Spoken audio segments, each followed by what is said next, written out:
2025 का ये पहला एतराज है का प्रोग्राम है। इंटरेस्टिंग बात ये है कि इन्हीं 2-3 दिनों के अंदर कुछ इतनी ज्यादा डेवलपमेंट्स हुई हैं कि अगर इन्हीं 2-3 दिनों के ऊपर नजर दौड़ाई जाए तो पिछले साल की बहुत सारी बातें जो है मांद बढ़ती हुई नजर आएंगी। सबसे पहले 2 जनवरी को वो मुलाकात हुई जो पाकिस्तान तहरीके इंसाफ और हुकूमत के दरमियान होनी थी, जो बेसिकली मुज़ाकरात की बात थी, और इसके अंदर चार्टर ऑफ डिमांड बाकायदा लिखे हुए तरीके से पाकिस्तान तहरीके इंसाफ ने लेकर आना था। वो नहीं आ सका, वो अब अगली मुलाकात तक मुलतवी हो गया। इसी के साथ 9 मई के हवाले से जिन मुजरिमान को सजा हो गई थी, सजा सुनाई जा चुकी थी फौजी अदालतों की तरफ से, उनकी रहम की अपील पर 19 मुजरिमान को माफ कर दिया गया है। और उन 19 मुजरिमान को जो माफ किया गया है उसके बाद सर्टेन रिएक्शन भी आया, उसकी भी बात करेंगे। फिर आज यानी 3 जनवरी को एपेक्स कमेटी की मुलाकात हुई है जिसके अंदर मुल्क में बढ़ती हुई दहशतगर्दी के हवाले से भी डिस्कशन हुई है। अली अमीन गंडापुर साहब भी वहां मौजूद थे, उस हवाले से भी हम बात करेंगे।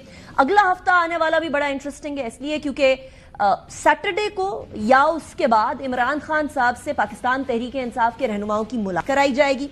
अगले हफ्ते 6 जनवरी को 190 मिलियन पाउंड का फैसला आने वाला है और 7 जनवरी को सिविलियंस की फौजी अदालत के अंदर ट्रायल के हवाले से जो आईनी बेंच है सुप्रीम कोर्ट का वो समाप्त करेगा। अब सबसे पहले मुज़ाकरात की अगर बात करें तो सर्टेन डिमांड्स और एक्सपेक्टेशंस जो कि रिटन फॉर्म में आनी थी पीटीआई की, वो रिटन फॉर्म में तो नहीं आई अभी तक, वो मुलाकात से मशरूत हो गई है आप। लेकिन ओवरऑल ओरली क्या क्या डिमांड्स और एक्सपेक्टेशंस पीटीआई के मुख्तलिफ रहनुमाओं ने बताई हैं वो जरा सुनिए। अदालती रिलीफ अदालतों से लेंगे, कोई ऐसी डील नहीं करना चाहते कि हम आपसे कहें कि हमको अंडरटेकिंग देते हैं और आप अदालत का दरवाजा खोल दें और कारकुन और इमरान खान रिहा हो जाएं। हम चाहते हैं कि हमारी मुलाकात हो, हम तफसील से खान साहब से गुफ्तगू करें, उनकी हिदायत लें। हुकूमत की तरफ से ये बात वाज़ेह हो गई कि उनकी जानिब से कोई मुतालबात नहीं है। मुलाकात के बारे में कल बड़ा क्लियर हमारा बयानिया भी आ चुका है। नंबर 1 पॉइंट है हमारे असीरान, जिसमें वज़ीर आज़म इमरान खान साहब हैं, उस पर शाह महमूद कुरैशी साहब हैं, उस पर डॉक्टर यास्मीन राशिद साहिबा हैं। हमारे 2 कमीशन हैं 9 मई के और 26 नवंबर के। टीम है गवर्नमेंट की, उनको बताया ये रसाई होनी चाहिए वज़ीर आज़म इमरान खान साहब तक, हम लोग आराम से उनके साथ बातचीत करें, उनसे मजीद हदायत लें। अब हुकूमती साइड से 2 मुख्तलिफ धड़े हैं। एक धड़ा तो कहता है मुज़ाकरात करें और चीजों को बेहतर बनाएं, दूसरा धड़ा कहता है कि मुज़ाकरात से कुछ मिलने वाला नहीं है क्योंकि दूसरी साइड सीरियस नहीं है।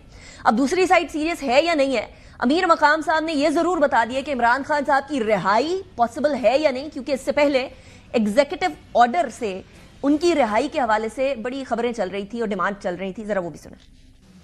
मुज़ाकरात की बात हो रही है और दूसरी तरफ वो धमकियों का प्रचार भी लगा हुआ है। हमारी तो पहले से ख्वाहिश थी, शहबाज शरीफ का तकरीर रिकॉर्ड पर है, तो उन्होंने उसी टाइम भी उसको टुकरा दिया। जब आपने खुद ये डिमांड किया हमने बिल्कुल वेलकम कहा। उनकी डिमांड की बात करते हैं तो वो तो इमरान खान की रिहाई न किसी कमेटी के इख्तियार में और वो तो अदालतों और कोर्ट्स के इख्तियार में, उसको उन अदालतों और कोर्ट्स में जाना है। पाकिस्तान की आज़ाद अदलिया है, वही जाकर अपना मुकदमा लड़े। एक तरफ मुज़ाकरात की बात तो दूसरी तरफ आज एपेक्स कमेटी की मुलाकात के अंदर भी बड़ी इंपॉर्टेंट डिस्कशंस हुई हैं। दहशतगर्दी के हवाले से पाकिस्तान के तमाम सूबों के वज़राए आला और वज़ीर आज़म यानी तमाम हुकूमतें एक पेज पर हैं, which is a very positive thing कि सारी की सारी गवर्नमेंट्स एटलीस्ट इस मामले पर एक पेज में है। लेकिन आज एक और बात हो गई एपेक्स कमेटी के हवाले से। वो 24 नवंबर, 25 नवंबर, 26 नवंबर वज़ीर आज़म साहब को याद आया और उसके हवाले से प्रोपेगेंडा के बारे में बात कर डाली। उसका रिएक्शन भी सुनाऊंगी, लेकिन पहले वज़ीर आज़म साहब की बात सुनिए। इस्लामाबाद पर जो जलगार हुई, जो चढ़ाई हुई के नतीजे में जो सोशल मीडिया ने जो कुछ एक तूफान उठाया झूठ का और फैक्ट्स को उसको डिस्टॉर्ट करने को, इसको अगर हमने काउंटर ना किया तो आपकी तमाम जो आपकी काविशें हैं वो दरियाबुर्द हो जाएंगी। अब अली अमीन गंडापुर साहब का इस पर रिएक्शन आया। वो समझते हैं ऐसा ही नहीं था, उनको इस बारे में बात नहीं करनी चाहिए थी वज़ीर आज़म साहब को।